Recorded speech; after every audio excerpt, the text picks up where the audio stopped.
대한민국의 국민 배우 강부자.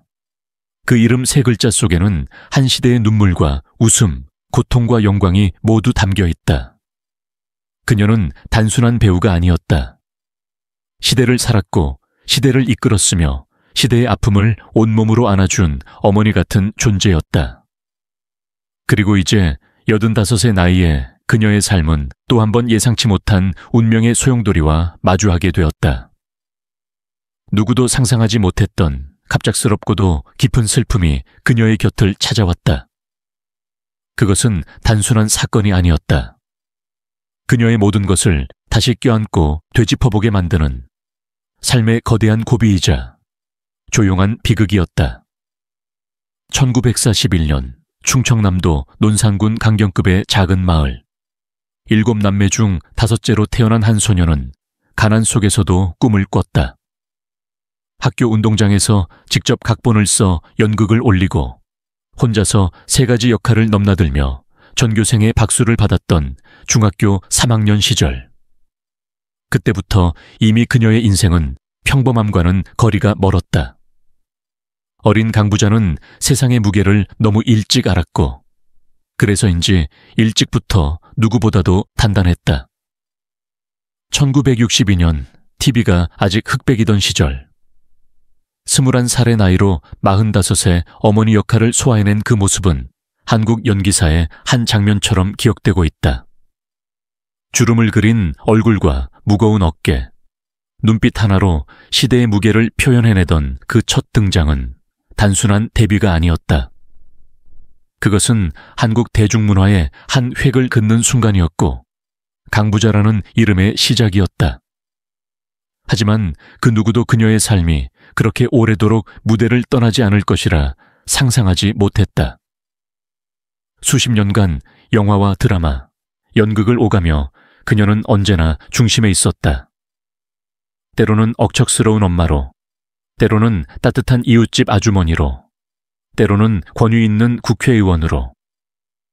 그녀는 단지 배역을 연기한 것이 아니라 그 인물의 인생을 함께 살아냈다. 수백 편이 넘는 작품 속에서 흘린 눈물과 웃음은 이제 수많은 이들의 기억 속에 깊이 새겨져 있다. 하지만 카메라가 꺼지고 조명이 사라진 무대 뒤편에서 그녀는 또 다른 얼굴을 하고 있었다. 수많은 밤을 홀로 버티며 가족의 아픔과 세상의 냉대를 감내하며 때로는 사랑하는 사람의 상실 앞에서 무너져야 했다. 대중 앞에서는 늘 강하고 웃는 얼굴이었지만 현실 속 강부자는 늘 강하지 않아도 되는 순간을 갈망했던 한 여인이었다. 그녀는 결코 영웅이 아니었다. 하지만 누구보다도 용기 있는 사람이었다. 그리고 85세. 인생의 가장 아름답고도 고요한 시기를 보내던 그녀에게 운명은 또 다른 시련을 준비하고 있었다.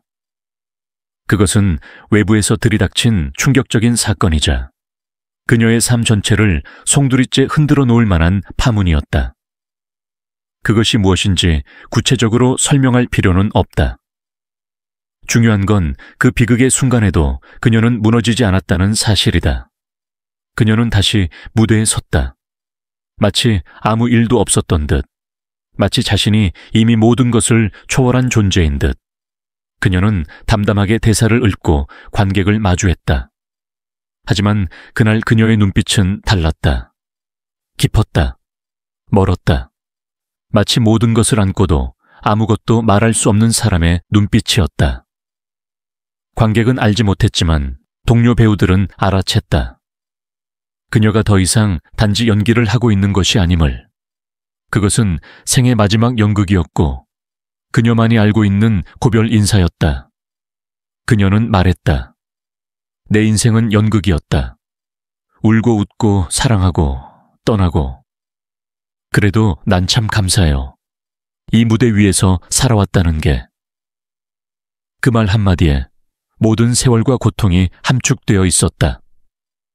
삶의 비극은 그녀를 쓰러뜨릴 수 없었다. 오히려 그것은 그녀를 더욱 위대하게 만들었다. 누구보다 뜨겁게 살아온 인생, 누구보다 단단히 버텨온 시간. 강부자의 삶은 결코 평탄하지 않았다. 사랑했던 사람들의 부재, 수많은 오해와 상처, 뒤에서 흘린 눈물. 하지만 그녀는 오늘도 이겨냈다. 그리고 그 모든 시간 속에서 우리는 한 가지를 배웠다. 강 부자는 단지 한 명의 배우가 아니었다. 그녀는 세월이었다. 그녀는 시대였다. 그녀는 바로 대한민국 그 자체였다. 지금 이 순간에도 그녀의 이름을 들으면 우리는 따뜻한 밤 냄새가 나는 저녁 시간을, 텔레비전 앞에 모여 앉던 가족의 웃음을, 혹은 어머니의 다정한 손길을 떠올린다. 그것이 강 부자가 남긴 유산이다. 눈물 속에 피어난 미소, 비극 속에서도 잃지 않은 인간다움. 그리고 지금 그 위대한 배우의 삶은 또 한 번의 전환점을 맞이했다. 언젠가 우리는 말할 수 있을 것이다. 그녀는 단 한 번도 도망치지 않았다고. 그 어떤 고통도, 어떤 상실도 그녀를 꺾지 못했다고. 그리고 그 모든 슬픔을 딛고 선 그녀의 모습이 우리 모두의 가슴 속에서 영원히 빛나고 있다고. 강 부자의 인생은 그 자체가 하나의 대서사시다. 흔히들 그녀를 국민 배우라 부르지만 그 수식어조차 그녀가 걸어온 길을 다 담아내기엔 부족하다. 배우로서, 한 인간으로서 그녀가 세상에 남긴 발자취는 단순한 커리어 이상의 무게를 지녔다. 그리고 그 모든 시작은 세련됨과는 거리가 먼 통치마 차림에 당돌한 한 젊은이의 외침에서 비롯되었다. 연기라도 한번 보고 나가라고 해야 할 것 아니냐. 1962년 KBS 2기 탤런트 시험장. 대부분의 지원자들이 말쑥한 정장 차림에 화장을 곱게 하고 면접에 임하던 그날, 강 부자는 질끈 머리를 묶고 검은 통치마와 한복 저고리를 입은 채 묵묵히 면접장에 들어섰다. 그 평범하고 소박한 차림새에 면접관들은 고개를 돌리려 했다. 하지만 강 부자는 물러서지 않았다. 당차게 나서서 자신은 대전 KBS에서 활동한 성우 출신이라고 밝히며 그래도 연기 한 번은 보고 나가게 해달라고 소리쳤다. 지방 성우라며 혀를 차던 면접관들은 마지못해 그녀의 연기를 보기로 했고, 그리고 그 순간 면접장의 분위기는 바뀌었다. 그녀의 연기는 단순한 연기가 아니었다. 그건 목소리 속에 담긴 생의 울림이었고 가슴에서 터져나오는 진짜였다. 만장일치 합격. 그렇게 강 부자는 강경 통치마라는 별명과 함께 방송국의 전설이 되었다. KBS 공채 탤런트로 선발된 후 연기 교육을 받던 강 부자는 곧바로 한 드라마에 점쟁이 역할로 출연하게 된다. 그러나 그녀의 첫 촬영은 혹독했다. 점쟁이 같지도 않은 연기에 격분한 PD는 짐 싸서 나가라고 호통을 쳤고 강 부자는 말없이 자리를 박차고 떠났다. 대부분의 신인은 좌절했을 상황. 하지만 그녀는 다음 날에도 그 다음 날에도 나타나지 않았다. 촬영장은 다른 대타를 찾기 시작했다. 그러나 어느 날 중년 여성으로 완벽히 분장한 강 부자가 다시 등장했다. 놀란 스태프들 앞에서 그녀는 이번엔 말 그대로 빙의한 듯한 점쟁이 연기를 펼쳤고 모두의 숨을 멈추게 했다. 그것은 단역 이상의 울림이었다. 이후 밝혀진 사실은 더 놀라웠다. 강 부자는 이틀 동안 탑골공원 근처에서 실제 무당에게 무릎 꿇고 가르침을 구했으며 점집의 분위기부터 말투, 손짓 하나까지 흡수하고 돌아왔던 것이다. 이 사건은 그녀의 진심, 집념, 그리고 배우로서의 자세를 상징하는 장면으로 회자된다. 이후 강 부자는 한 역할을 사는 배우, 혼을 담는 연기자로 이름을 떨치기 시작했고 단역에서 주연으로, 조연에서 중심인물로 자리매김하게 된다. 영희뿐이 아니었다. 그녀는 자신의 뿌리를 결코 잊지 않는 사람이었다. 충남 논산의 강경고등학교 출신인 그녀는 어느 날 후배들을 위해 모교에 강연하러 갔지만 학생들이 산만하게 굴자 단호히 말했다. 다신 여기 오지 않겠다라고. 하지만 그 말 뒤에는 진심이 있었다. 그녀는 학생들에게 목표를 가지라고, 공부하라고, 책임을 지라고 호통쳤다.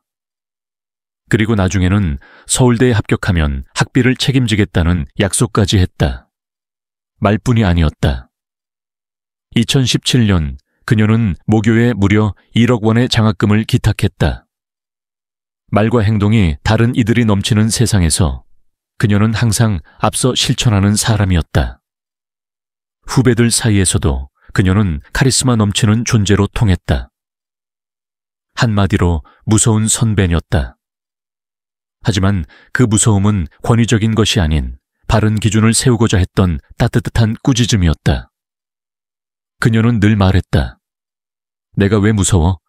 지들이 잘못하니까 무서운 거지. 그 말 속엔 사랑의 질책과 책임의 무게가 담겨 있었다. 코미디 프로그램 10주년 특집에선 그녀의 이런 면모를 재치 있게 패러디해 화제가 되기도 했다. 특히 김미화에게 이주일 오빠 심부름도 못해서 맞고 산 주제에 아주 살판났구만 이라는 드립은 관객의 폭소를 자아냈다. 하지만 그 무게감이 없는 개그는 아니었다. 그것은 세월과 경험이 녹아든 웃음이었고 강부자만이 할 수 있는 따뜻한 야유였다. 그리고 2006년 배우 김희선과의 에피소드는 여전히 촬영장 레전드로 남아있다. 강부자의 전용 의자에 김희선이 앉자 단호하게 혼을 내었지만 김희선은 이름표라도 붙여놨냐며 당돌하게 받아쳐 촬영장이 순간 정적에 휩싸였다. 강부자의 거울까지 사용한 사건으로 이어지며 그날 촬영장은 뒤집혔고 모두가 그 현장을 오래도록 기억하게 됐다. 그런 그녀에게도 피식 웃으며 넘겨주는 여유가 있었다. 그녀는 진짜로 무서운 사람이 아니었기에 모두가 따르고 존경했던 것이다. 그리고 마지막으로 기억해야 할 장면. 애 출연해 학창시절의 교장을 찾았을 때 교장이 100세의 나이로 여전히 생존해 있었고 그녀와 재회하는 감동적인 순간은 시청자들에게 큰 울림을 안겼다. 그 다음 해 교장은 조용히 눈을 감았고 강부자는 마지막 길까지 배웅했다. 강부자의 삶은 단순한 배우의 길을 넘어서 모든 세대를 아우르는 인간 강부자의 전설이다. 그녀의 연기에는 철학이 있고 그녀의 분노에는 사랑이 있으며 그녀의 침묵에는 수많은 이야기가 담겨 있다. 그리고 그 모든 것을 아우르는 단어는 단 하나다. 진정성.